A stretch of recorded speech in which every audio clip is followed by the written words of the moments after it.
नमस्कार प्रिय विद्यार्थियों। समाजशास्त्र की यूट्यूब कक्षा में आपका स्वागत है। श्री कल्याण राजकीय कन्या महाविद्यालय सीकर से मैं घनश्याम सैनी। आज हम चर्चा करते हैं एम.एन. श्रीनिवास ने जो भारतीय समाज में सामाजिक और सांस्कृतिक परिवर्तन की कुछ अवधारणाएं दी थी उनके बारे में। संस्कृतिकरण एक इनकी महत्वपूर्ण अवधारणा थी और उसके साथ ही पश्चिमीकरण, आधुनिकीकरण के बारे में भी इन्होंने अपने विचार व्यक्त किए। एम.एन. श्रीनिवास ने भारतीय समाज के सामाजिक सांस्कृतिक परिवर्तन की प्रक्रिया के अध्ययन के लिए संस्कृतिकरण संप्रदाय का विकास किया। इन्होंने दक्षिण भारत के मैसूर में कुर्ग लोगों के अध्ययन में यह पाया कि निम्न जाति समूह ने ब्राह्मणों व उच्च जातियों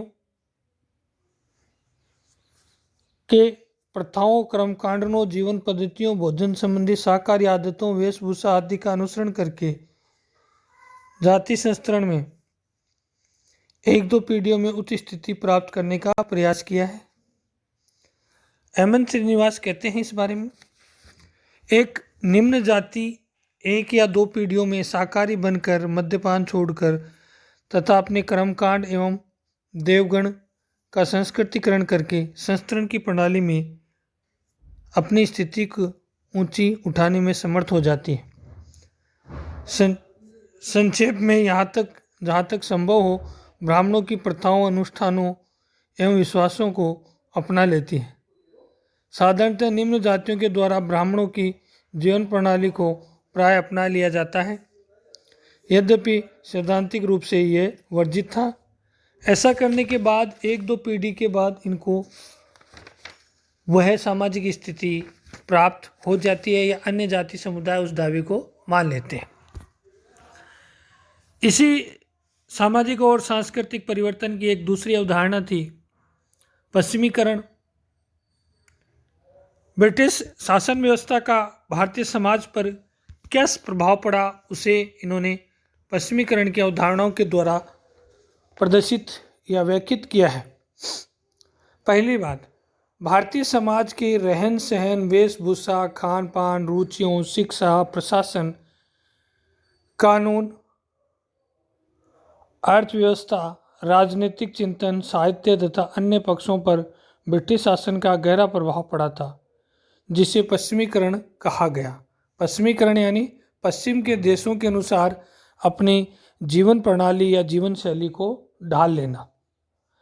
एम.एन. श्रीनिवास कहते हैं, मैंने पश्चिमीकरण शब्द का प्रयोग भारतीय समाज एवं संस्कृति में उन परिवर्तनों के लिए किया है जो 150 वर्षों के से अधिक समय के अंग्रेजी शासन के परिणाम स्वरूप उत्पन्न हुए हैं, और यह शब्द प्रौद्योगिक संस्थाओं, वैचारिक व मूल्यों आदि विभिन्न स्तरों पर होने वाले परिवर्तनों को अपने आप में समावेश करता है।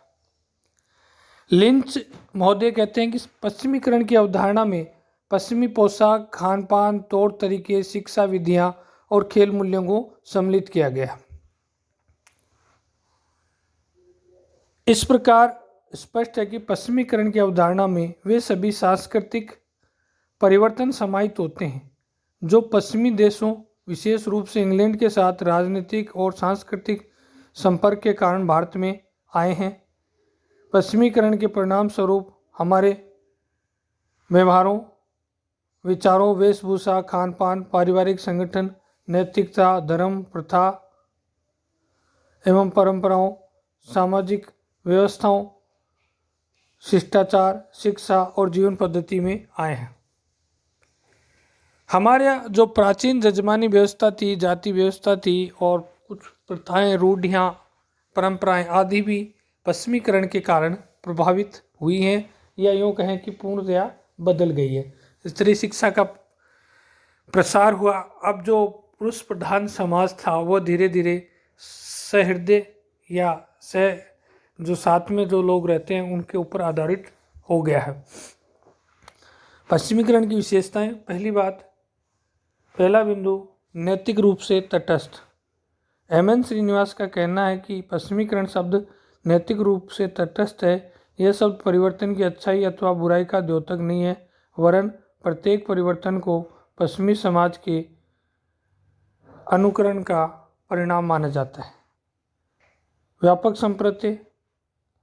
श्रीनिवास जी कहते हैं, पश्चिमीकरण एक व्यापक, जटिल और बहुस्तरीय संप्रत्य है। वे सभी परिवर्तन जो पश्चिम के प्रभाव के परिणाम स्वरूप आए हैं, चाहे वे भौतिक संस्कृति से संबंधित हो अथवा अभौतिक संस्कृति का विषय हो, इसके अंतर्गत आते हैं। वैज्ञानिक संप्रत्य। पश्चिमीकरण एक वैज्ञानिक संप्रत्य है क्योंकि इसके द्वारा किसी भी समाज में घटित होने वाले परिवर्तनों का विश्लेषण किया जा सकता है। इसमें अच्छे बुरे मूल्य युक्त लक्षणों का विवेचन नहीं किया जाता है।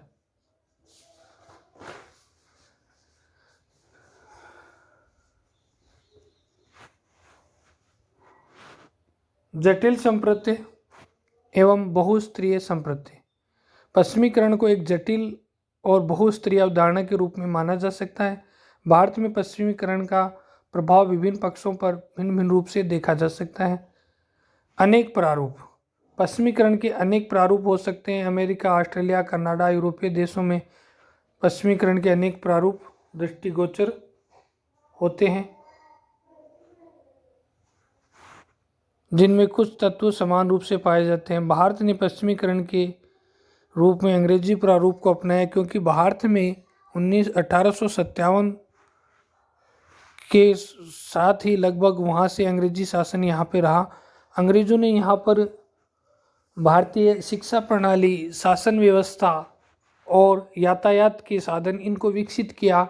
यहाँ पर उद्योगों का विकास किया, जिससे यहाँ के लोगों का जीवन में आमूलचूल परिवर्तन आए। शासन व्यवस्था बदल गई, शिक्षा प्रणालियों में बहुत अधिक परिवर्तन आए। ये सब पश्चिमीकरण के अंतर्गत आते हैं। चेतन और अचेतन प्रक्रिया। पश्चिमीकरण एक ऐसी प्रक्रिया है जिसने चेतन और अचेतन दोनों ही रूपों में भारतीय समाज को प्रभावित किया है। अनेक तत्वों को हम सोच समझकर प्रयत्नपूर्वक ग्रहण करते हैं, किंतु कुछ तत्व अप्रत्यक्ष रूप से ही हमें प्रभावित करते हैं। जैसे हम चर्चा करें कि अंग्रेजों ने भारत में पाश्चात्य शिक्षा प्रणाली लागू की, जो समानता, स्वतंत्रता और भ्रातृत्व की भावना या वैज्ञानिकता तार्किक पूर्ण थी।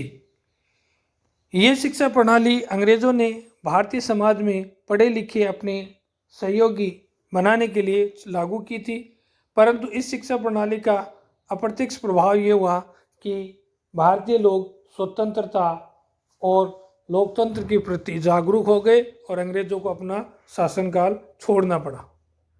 पश्चिमीकरण, पश्चिम का भारतीय समाज पर प्रभाव, ये प्रभाव प्रत्यक्ष भी था और अप्रत्यक्ष भी था। दोनों प्रकार से भारतीय समाज व्यवस्था को प्रभावित किया। एम.एन. श्रीनिवास इस अवधारणा का प्रयोग भारतीय समाज के सामाजिक और सांस्कृतिक परिवर्तन को परिलक्षित करने का प्रयास करता है और इसके द्वारा ये बताते हैं कि भारतीय समाज में पिछले 100-150 वर्षों में कौन कौन से परिवर्तन हुए, किस प्रकार भारतीय लोगों के सांस्कृतिक मूल्य, जीवन शैली आदि परिवर्तित हुई। लोगों ने पश्चिमीकरण के द्वारा अपने जीवन स्तर को किस प्रकार सुधारा। इस प्रकार एम.एन. श्रीनिवास ने पश्चिमीकरण और संस्कृतिकरण के द्वारा भारतीय समाज में होने वाले सामाजिक और सांस्कृतिक परिवर्तनों को बताया है। धन्यवाद।